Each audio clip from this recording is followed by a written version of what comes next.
সে সে এবার রাজের সাথে রোম্যান্স করছে।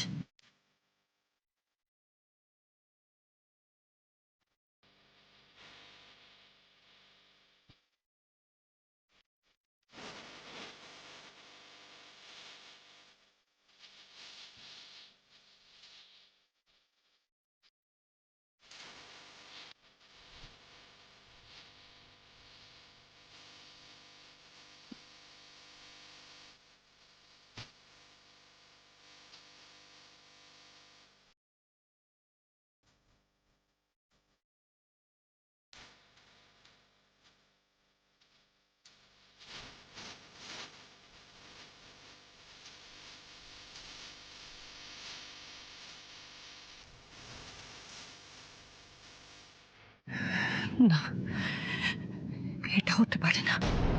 পুরো একদম দেবদাস মুডে কেসটা আন্দাজ করতে পারছি যে কত দূর যেতে পারে।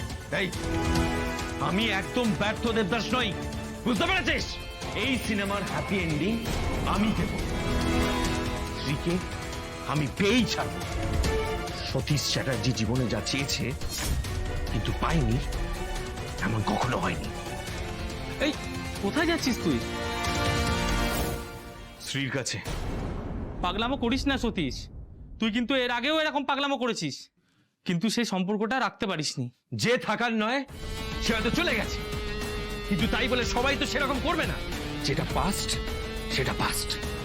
শ্রী এখন শুধু আমার। শ্রী সতীশ চ্যাটার্জির হাত ধরে ওই বাড়ি ছেড়ে চলে আসবে। তাহলে মেয়েটা তোর ফোন ধরতো আর তোকে এইভাবে অ্যাভয়েডও করতো না। এই ছাড়া, ছাড়া। আমি জানি শ্রী আমার ফোন ধরছে না, তার নিশ্চয়ই অন্য কোনো কারণ আছে। আমি নিজে খবর পেয়েছি যে শ্রী ওর হাজবেন্ডকে ডিভোর্স দিয়েছে। এর মানে তো এই নয় যে মেয়েটা তোর প্রেমে পড়েছে। প্লিজ সতীশ, আমাদের সাথে বস। তুই যেটা করছিস সেটা সম্পূর্ণ পাগলামো। বেশ করেছি, আমি পাগলামো করছি, বেশ করেছি। আমি শ্রীকে যতদিন না পাবো এই পাগলামিটা আমি করব। কিন্তু কি পরিণতি হবে সেটা তুই ভেবেছিস? পরিণতি যাই হোক, আমি এখনই শ্রীর কাছে যাব। আমি আমি ভেবেছিলাম এই দোলটা আমি শ্রীর সাথে কাটাবো, কিন্তু ও কদিন ধরে অফিসে আসছে না, আমার ফোন ধরছে না। আমি আমি আর পারছি না কিছু। আমি ঘুমোতে পারছি না, আমি খেতে পারছি না, আমি আমি কোনো কাজ করতে পারছি না।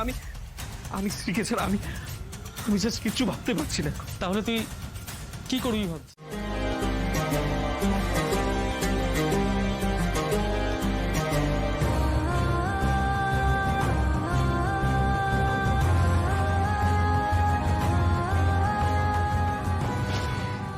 এখন আমি কিছু বলবো না, কিন্তু এর বদলা আমি নেব। শ্রী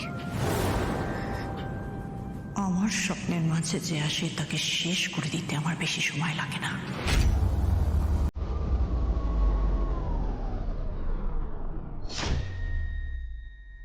এই অতিথির জন্যই তো এতক্ষণ অপেক্ষা করেছিলাম আমি, এটাই তো চাইছিলাম।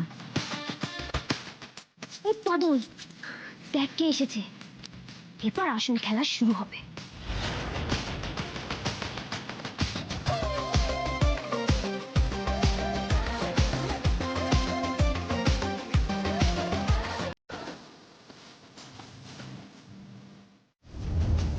আমার গায়ে একদম রং দেবে না। আরে দিদি শোনো তো।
আমার হাতটা ছাড়ো।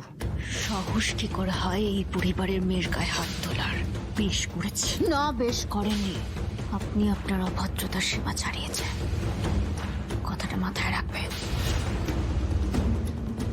এই বাড়ির বউয়ের গায়ে হাত তুললে তার ফল কিন্তু ভালো হয় না। বেশ করেছি ওর গায়ে হাত তুলেছি। আমার গায়ের রং দেবে কেন? ও জানে না আমি কে? এই শুনুন, আপনি যত বড়ই যেই হন না কেন, ও কোনো অন্যায় করেনি। অসভ্যতামিটা আপনি করেছেন, ও নয়। তাই দেখো আমি কি করতে পারি।